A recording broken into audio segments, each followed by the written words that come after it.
Dark Eagle finally interrupted her as he said in a voice of relief, "I admit now, that Isabella should have spoken to you, but I felt like I had to say something to you, and that wasn't it. What I can tell you is this.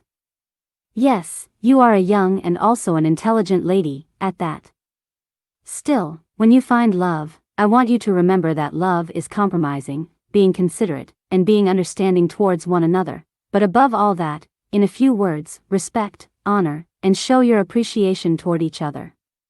But it has to be shared amongst the both of you, and even give and take. Anyways, that's enough of that conversion, let's finish fishing. 'Cause we still have to clean them and definitely gotta eat them." Queen smiled. During ovulation, the egg bursts from its follicle, but the ruptured follicle stays on the surface of the ovary. Dark Eagle and Queen laughed. "Get your smart ass on with that shit, too smart for your own damn good." Dark Eagle and Queen continued fishing and returned, where they cleaned and enjoyed a lovely meal together. Queen grew older and wiser by the time she was 25. She was a tall woman with long blackish-brown locks and was slightly muscular for a woman. Queen had grown to be a very serious and demanding woman around the city. She demanded respect, but she didn't have to since many already respected her, and some even feared her, men and women alike. She and her brothers had defeated many Anakitas and Computans from around their territory. By this time, their territory expanded as far west as Interstate 10, north to East Speedway Street, and as far east as South Houghton Road, yet more was needed for the community itself had grown and crowded in some areas.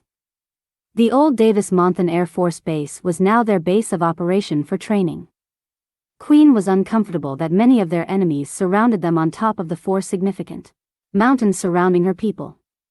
She demanded that the Anakitas and Computans move their perverted activities to Saguaro Park and Tucson Park, and that Lemon, Saguaro Park East, and Mica Mountain Park should be their land.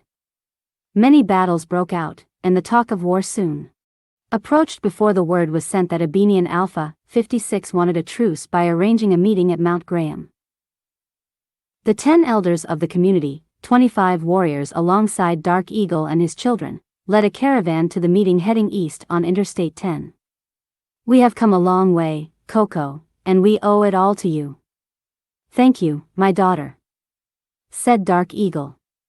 "It is only right. They have that enormous bubble with cities in the skies. How dare they come to our land and drown it with this kind of filth and perversion?"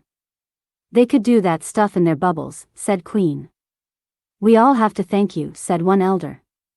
"Trafficking was a well-known fact in these parts, until you stepped in, and now I can sleep a lot better without worrying about my grandchildren coming up missing." Queen smiled. "Thank you, but it was all of us, not just me." Another elder spoke. "They surround us in every direction on mountain tops as they look down on us. Is it I'm paranoid, or do we all agree?"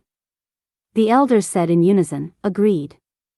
Shaking her head, Queen said, "Then we must take a stand, and they must do their dirt on the opposite side of Interstate 10 and let this road be our division. For we must truly separate ourselves from them."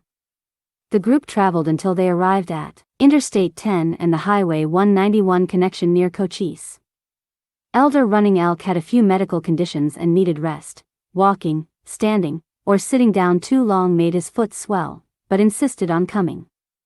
"There are a few small lakes around here. Send a few warriors out to get more water while we tend to Elder Running Elk," said Dark Eagle to Queen. The men overheard and did so. Queen got off her horse, found some shade, and started writing in her pad. Beautiful day.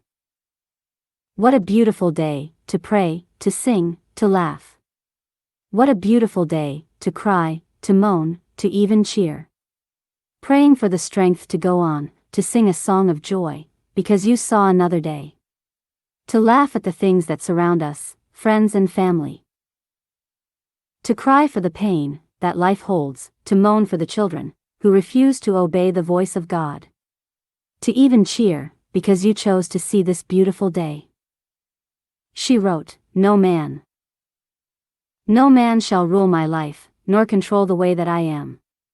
No man can tell me how to love, who to love, because I have to be who I am. Whether you are blind, or whether you can see, I trust no man. No man but me. Trying to tell me how to love, how to talk, how to walk. Telling me how I should be, how to be me. Have you lost your mind?